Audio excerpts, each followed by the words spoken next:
Bismillahirrahmanirrahim. Assalamualaikum warahmatullahi wabarakatuh. Selamat pagi, semangat belajar anak-anakku. Masih bersama Ibu dalam pembahasan kita kali ini mengenai statistika part 1. Siapa yang suka dengan proses pengolahan data dan angka-angka? Atau ada yang sudah pernah melakukan proses pengolahan data sebelumnya? Proses pengolahan data ini erat sekali kaitannya dengan statistika. Kamu tentu sudah familiar dengan istilah statistika kan ya? Kalau sudah familiar dengan istilah statistika, ada yang sudah mengenal data tunggal? Cukup familiar kah belum? Sekarang kita mau belajar tentang statistika data tunggal dalam matematika. Ada 9 istilah statistik yang harus kalian pahami. Kesembilan istilah tersebut adalah rataan hitung, modus, median, jangkauan, kuartil, simpangan rata-rata, ragam, dan simpangan baku. Mari kita simak. Ya, yang pertama adalah rataan hitung atau mean. Rataan hitung ini sama saja dengan rata-rata nilai hasil hitung ya. Contohnya, nilai rata-rata ulangan matematikamu selama semester kemarin di kelas 11. Ayo, nilai rata-ratanya bagus gak nih? Atau ada yang justru masih penasaran gimana cara menghitung nilai rata-ratanya? Nih ada rumus yang bisa kamu pakai untuk menghitung rataan hitung. Lihat rumusnya ya. Nah, ini X bar, kita sebutnya X bar ini sebagai mean. Jadi kalau ada tanda ini ya X bar, ini artinya mean rataannya sama dengan X1 artinya datum pertama, ditambah datum kedua, ditambah datum seterusnya, sampai pada datum ke N dibagi dengan banyaknya datumnya. Berdasarkan rumus di atas, nilai rata-rata bisa dihitung dengan cara menjumlahkan semua data, lalu dibagi dengan banyaknya data yang ada. Jadi berapa nilai rata-rata ulangan matematika kamu selama kelas 11 kemarin nih? Nah, daripada kita bingung, coba kita perhatikan contohnya di bawah ini. Penghasilan rata-rata untuk 6 orang adalah 4.400. Ketika seseorang tiba, penghasilan rata-rata adalah 4.800. Berubah nih ya. Penghasilan orang-orang yang baru datang adalah pendapatan rata-rata 6 orang yang kita ketahui tadi 4.500. Maka total pendapatan 6 orang tersebut bisa kita hitung 4.500 dikali dengan 6 sama dengan 27.000. Nah, kembali kita lihat pendapatan rata-rata 7 orang ketika ada yang masuk ya, ada yang datang, maka berubah menjadi 4.800. Nah, maka kita lihat total untuk 7 orang tersebut, jika kita kalikan dengan rata-ratanya, maka hasilnya adalah 33.600. Nah, dengan demikian kita bisa melihat selisihnya, yaitu 33.600 dikurangi 27.000 yang tadi 6 orang, itu adalah 6.600. Maka 6.600 ini adalah pendapatan orang yang baru masuk. Lanjut pada pembahasan selanjutnya, yaitu tentang modus. Modus yang dimaksud di sini bukan modus seperti kata-kata gombal cowok kalau lagi PDKT ya. Yang dimaksud dengan modus dalam istilah statistika adalah data yang paling sering muncul atau data yang memiliki frekuensi terbesar di antara data-data lainnya. Maksudnya gimana? Contohnya, jika kita memiliki data, di sini ada 6, 6, 6, 7, 8, 9, 9, 9, 9, 9, dan 5. Kemudian kita diminta untuk mencari berapakah modusnya. Maka pertama kita lihat dulu, dibiasakan untuk menyusun data-data tersebut dimulai dari data yang paling kecil ya, ini masih berantakan, maka kita harus susun dulu ke dalam urutan data yang paling kecil sampai ke data yang paling besar. Tentunya kita lihat di sini, setelah diurutkan, kita lihat frekuensinya yang mana yang paling banyak. Di sini 6 ada 3 buah, 7 ada 1 buah, 8 ada 1 buah, 9 ada 5 buah, dan 5 ada 1 buah. Maka tentunya 9 adalah modusnya ya, karena data yang bernilai 9 jumlahnya paling sering muncul alias paling banyak. Ya, istilah selanjutnya adalah median. Kamu sudah tahu apa artinya median? Median itu nilai tengah. Kamu tahu nggak sih, median ini ada dua jenis.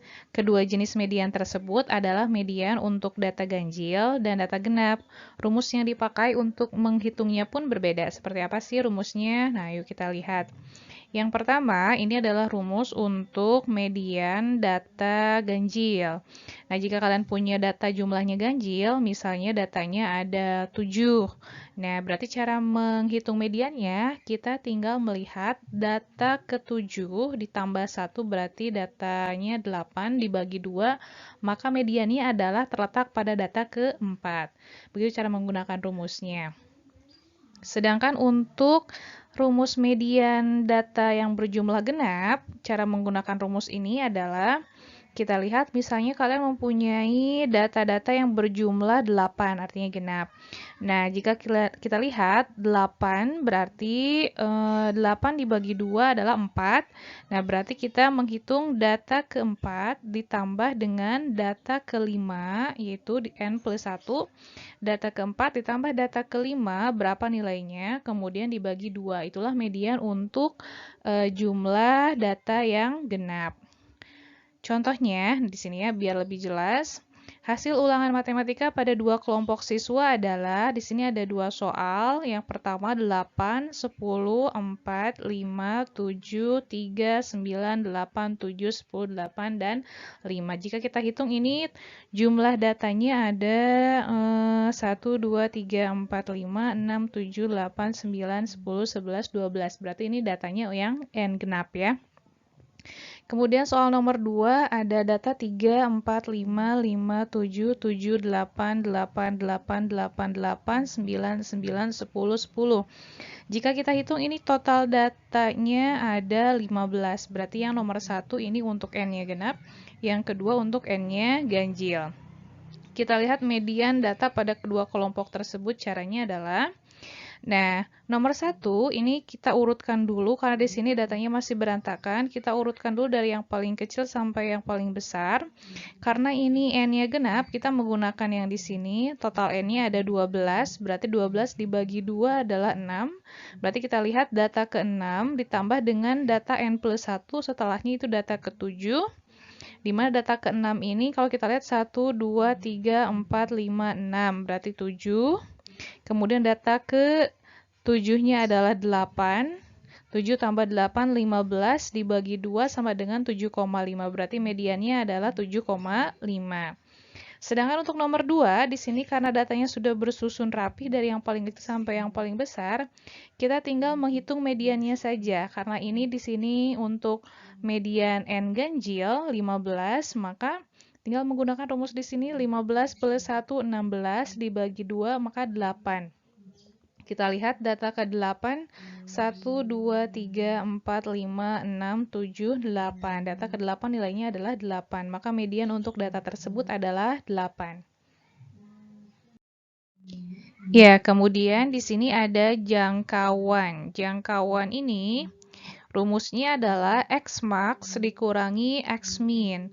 Apa keterangannya? X max ini adalah data terbesar yang terdapat pada kumpulan data tersebut. Kemudian X min ini adalah data terkecil dari kumpulan data tersebut. Berarti kita harus menyusun data-data tersebut dari yang paling kecil sampai yang terbesar untuk melihat mana X max-nya dan mana X min-nya. Nah, jangkauan ini digunakan untuk menghitung selisih nilai tertinggi dan nilai terkecil dalam kelompok data tersebut. Contohnya pada pembahasan sebelumnya, kita menggunakan contoh soal sebelumnya, berarti X max-nya adalah 10, X min-nya adalah 3 untuk sampel saja. Berarti jangkauannya adalah 10 dikurangi 3 sama dengan 7.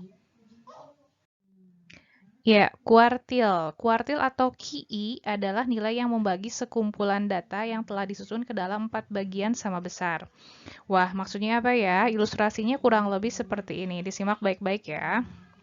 Nah, ini di sini jika ini diibaratkan sebagai data, kita akan membagi data tersebut menjadi 4 bagian sama besar. 1, 2, 3, 4.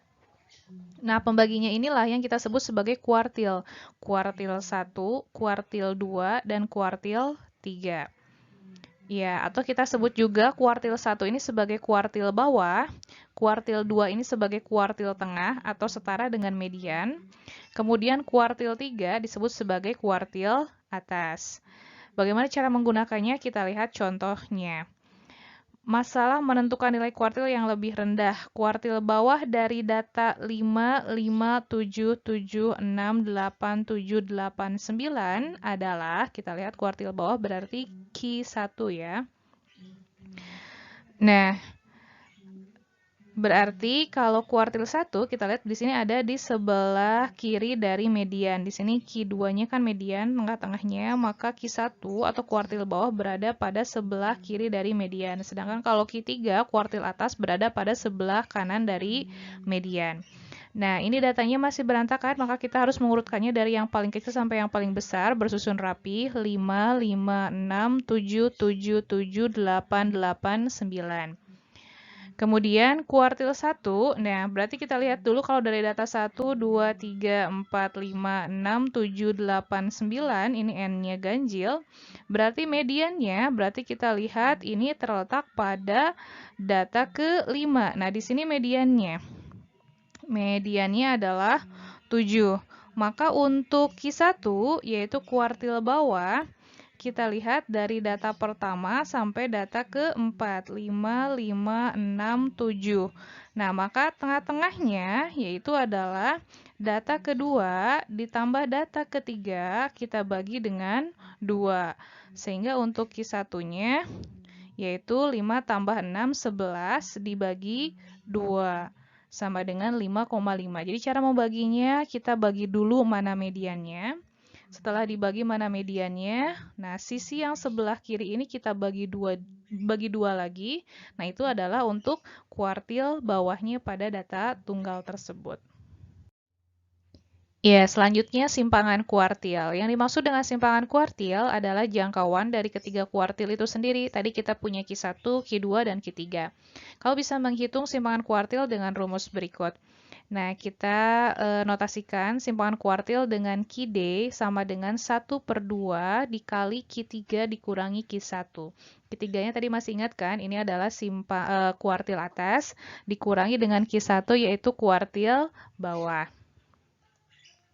Contohnya, nah di sini kita mempunyai data 85, 80, 82, 81, 83, 86, 88.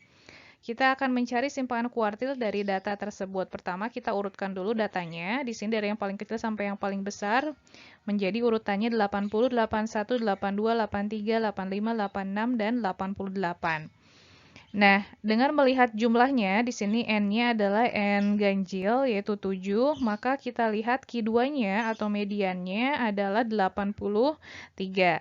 Sedangkan untuk Q1, yaitu kuartil bawah, sebelah kiri dari median, berarti dilihat dari data pertama sampai data ketiga, tengah-tengahnya adalah 81. Sedangkan untuk Q3, yaitu kuartil atas, sebelah kanan dari median, yaitu 85, 86, 88. Di sini tengah-tengahnya adalah 86. Maka simpangan kuartilnya adalah setengah dari Q3 dikurangi Q1. Q3-nya 86, Q1-nya 81, maka 86 dikurangi 81, 5. Kemudian kita kalikan setengah sama dengan 2,5.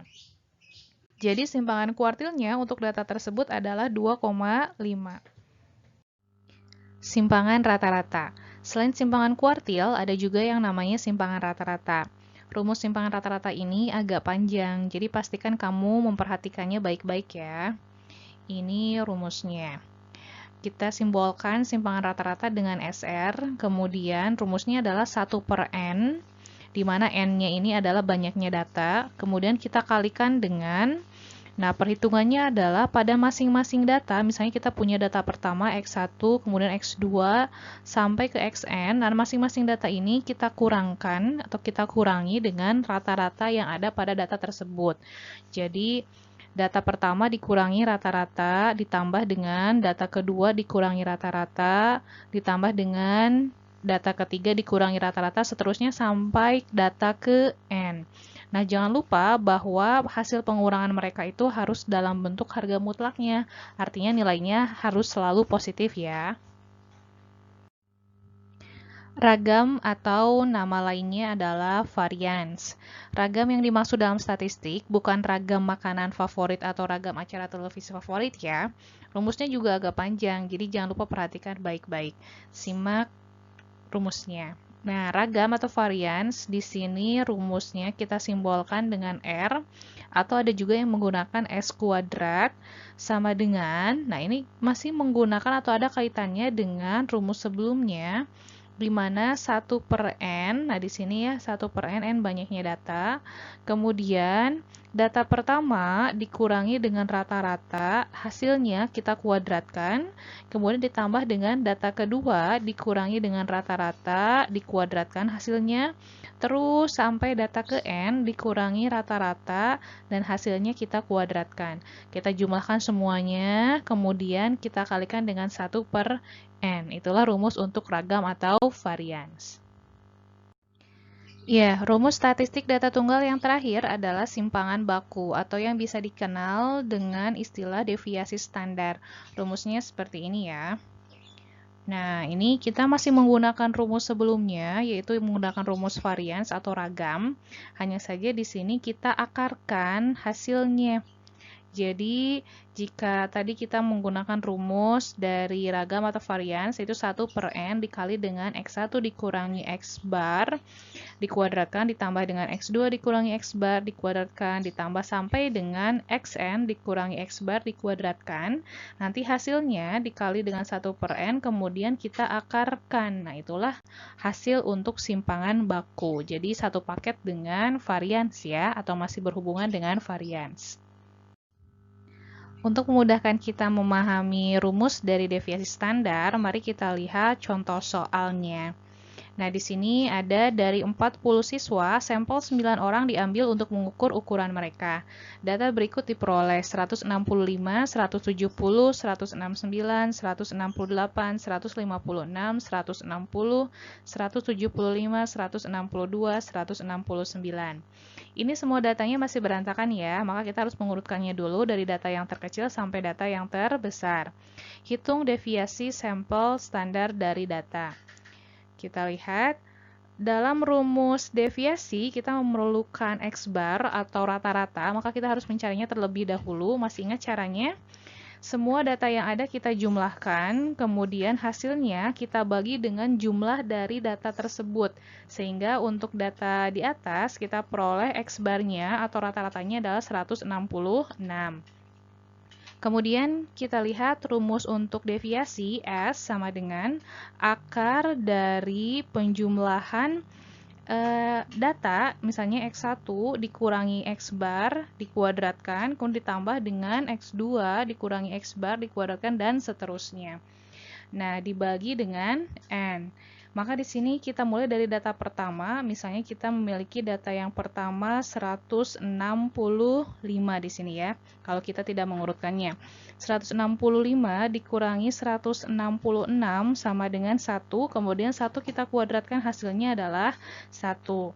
Kemudian untuk yang kedua 170 dikurangi 166 sama dengan 4, dikuadratkan hasilnya adalah 16. Demikian seterusnya sampai pada data yang terakhir dibagi dengan N-nya. Di sini N-nya ada berapa? 1, 2, 3, 4, 5, 6, 7, 8, 9.